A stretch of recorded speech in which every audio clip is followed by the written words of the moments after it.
वत्स बर्बरीक, तुम किस बात पर इतना हंस रहे थे? प्रभु, मुझे हंसी सारे संसार पर आती है। हे सत्यवचना बर्बरीक, हमें बताओ कि तुमने इस महायुद्ध में वो कौन सा सत्य देखा है? बताओ। इस युद्ध में मैंने एक ऐसा चमत्कार देखा है महात्मन, जो सबकी आंखों से छुपा था। चमत्कार? और युद्ध भूमि में? हाँ देवी, मैंने युद्ध में भगवान श्री कृष्ण की लीला देखी है। अनोखा चमत्कार देखा है। इस युद्ध में मैंने केवल भगवान श्री कृष्ण का सुदर्शन चक्र देखा है, जो सारे अधर्मियों का संहार कर रहा था। मैंने देखा कि भीष्म अर्जुन के बाणों से घायल हुए हैं, परंतु वो गिरे हैं तो प्रभु के सुदर्शन चक्र के प्रहार से, जो आखिर में उनके पास आता है, और भीष्म रथ से नीचे गिर जाते हैं।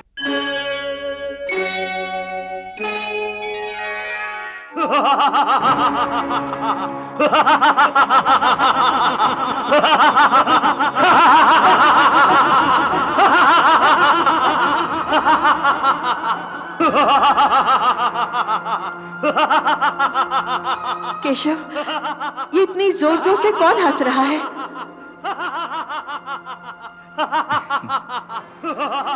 ये बर्बरीक है। बर्बरीक? हाँ, भीमसेन का पोता और घटोत्कच का पुत्र महावीर बर्बरीक। महायुद्ध की समाप्ति के बाद पांडव द्रौपदी श्री कृष्ण के साथ बर्बरीक के पास आए तो बर्बरीक का सिर व्यंग से हंस रहा था। प्रणाम प्रभु, प्रणाम देवी, प्रणाम धर्मात्माओं।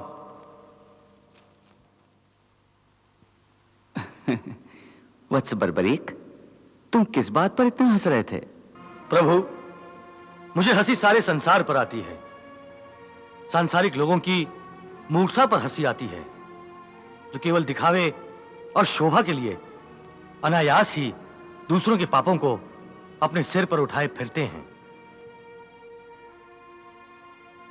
महाराज युधिष्ठिर का अश्वत्थामा की मणि को अपने मुकुट में धारण करना इसी सत्य का उदाहरण था, जिसे देखकर मैं अपनी हंसी को रोक न सका। प्रभु,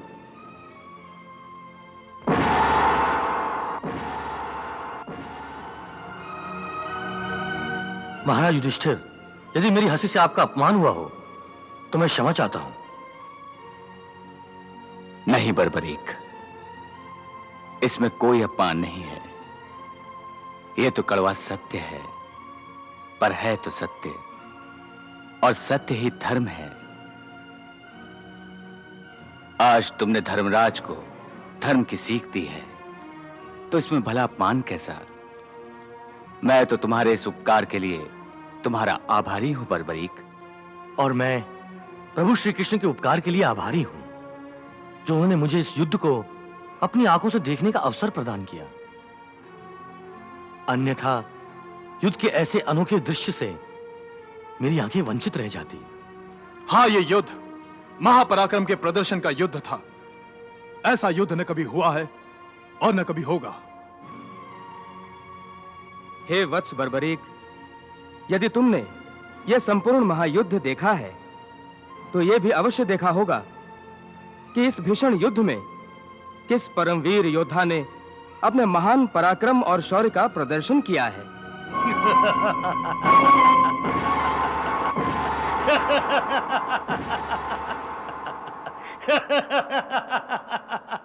हाँ, बताओ बर्बरीक, किसने कितना संहार किया है? तुम फिर इतना हंस क्यों रहे हो बर्बरीक? हंसने जैसी तो बात है देवी। क्यों? क्या युद्ध के बारे में पूछना हंसने जैसी बात है? क्षमा कीजिए देवी, युद्ध में पराक्रम दिखाना योद्धाओं के लिए गौरव की बात होती है, परंतु इस महायुद्ध में मैंने किसी को भी पराक्रम दिखाते हुए नहीं देखा।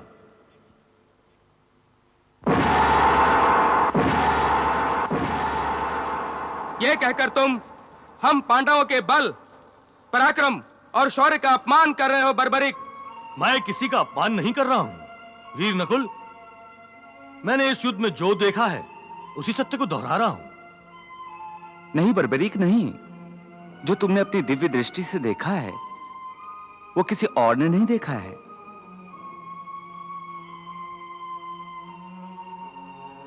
परंतु इस सत्य को अब ना बताना यही उचित होगा। नहीं प्रभु, सत्य को छुपाना झूठ कहने के बराबर होता है और झूठ कहना पाप है। इसलिए मुझे सच कहने की आज्ञा दीजिए प्रभु।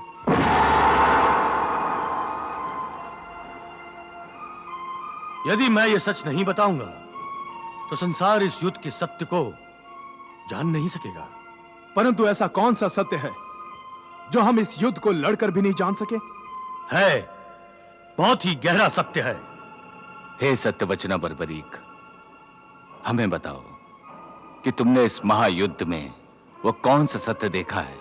बताओ। इस युद्ध में मैंने एक ऐसा चमत्कार देखा है महात्मन, जो सबकी आंखों से छुपा था। चमत्कार? और युद्ध भूमि में? हाँ देवी, मैंने युद्ध में भगवान श्री कृष्ण की लीला देखी है। अनोखा चमत्कार देखा है।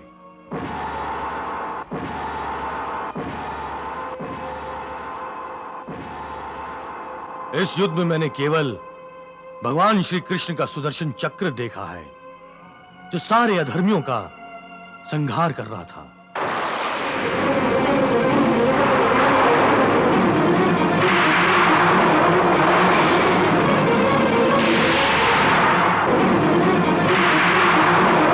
मैंने देखा कि भीष्म अर्जुन के बाणों से घायल हुए हैं, परंतु वो गिरे हैं तो प्रभु के सुदर्शन चक्र के प्रहार से, जो आखिर में उनके पास आता है, और भीष्म रथ से नीचे गिर जाते हैं।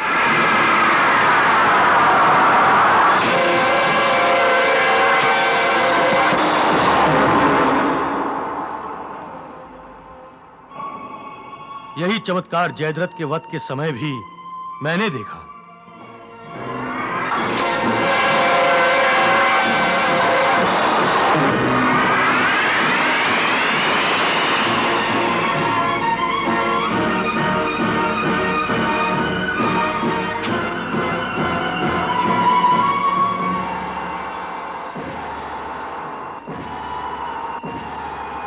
और द्रोणाचार्य का वध भी सुदर्शन चक्र नहीं किया था।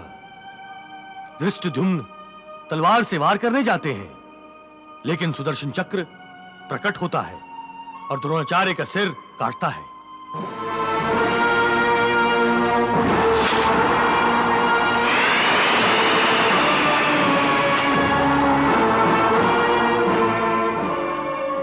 दानवीर कर्ण का वध भी प्रभु के सुदर्शन चक्र द्वारा ही हुआ था।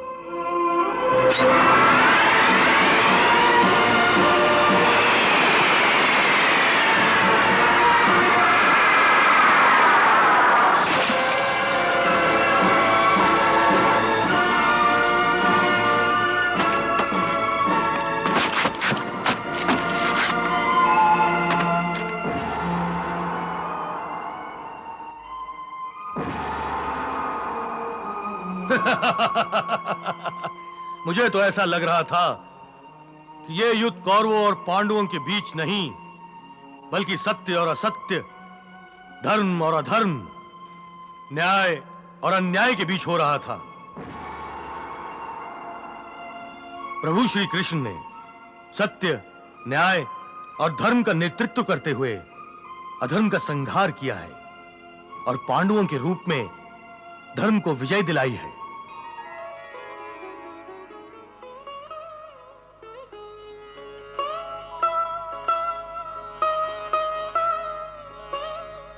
हे श्याम सुंदर, तुम्हारी लीला अपरंपार है, अपरंपार है। प्रभु, आपकी लीला देखकर मैं धन्य हो गया हूं। आपकी अमृतवाणी ने जो गीता कही वो मैंने भी सुनी और मेरी आत्मा तृप्त हो गई।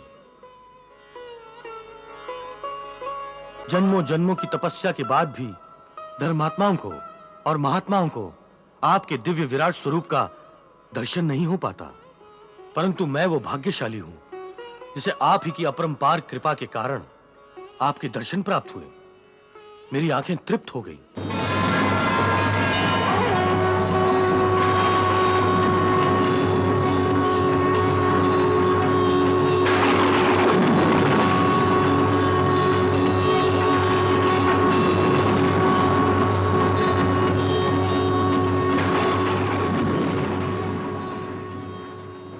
प्रभु, आपके विराट स्वरूप में इतना तेज था कि मानो हजारों सूरज एक साथ चमक रहे थे,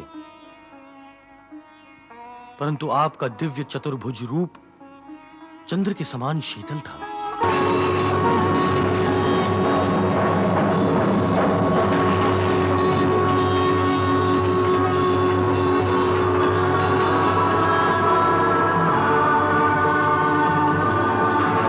आपके इन दोनों रूपों को देखकर मैं आपका अनुग्रहित हुआ हूं।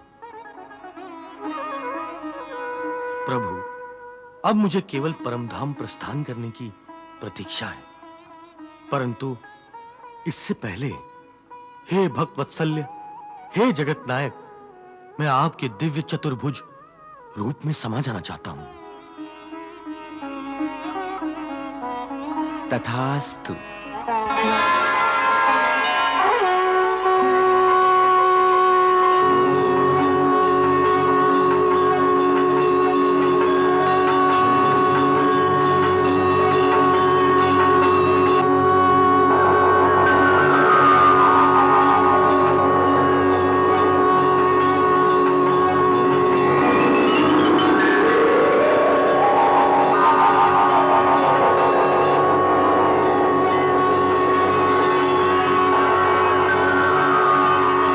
श्री कृष्ण। जब कुरुक्षेत्र का युद्ध समाप्त हुआ तब पांडव, द्रौपदी और भगवान श्री कृष्ण वीर बार्बरिक के पास पहुंचे, जिन्होंने पूरा युद्ध देखा था। सो पांडवों ने उनसे पूछा कि बताओ बार्बरिक, सबसे बड़ा पराक्रम इस महायुद्ध में किसने किया? बार्बरिक महाराज मुस्कुराकर बोले कि मैंने तो किसी योद्धा का पराक्रम देखा ही नहीं। इस रणभूमि में तो केवल भगवान श्री कृष्ण की लीला चल रही थी। बार्बरिक महाराज ने कहा कि हर अधर्मी का अंत वास्तव में श्री कृष्ण के सुदर्शन चक्र से हुआ। भीष्म, द्रोण और जयद्रथ जैसे महायोद्धाओं का भी। तब सब समझ गए कि यह युद्ध वास्तव में पांडव कौरवों का नहीं, बल्कि धर्म का अधर्म पर विजय का था। भगवान श्री कृष्ण के चतुर्भुज दर्शन पाकर बार्बरिक महाराज श्री हरि में विलीन हो गए।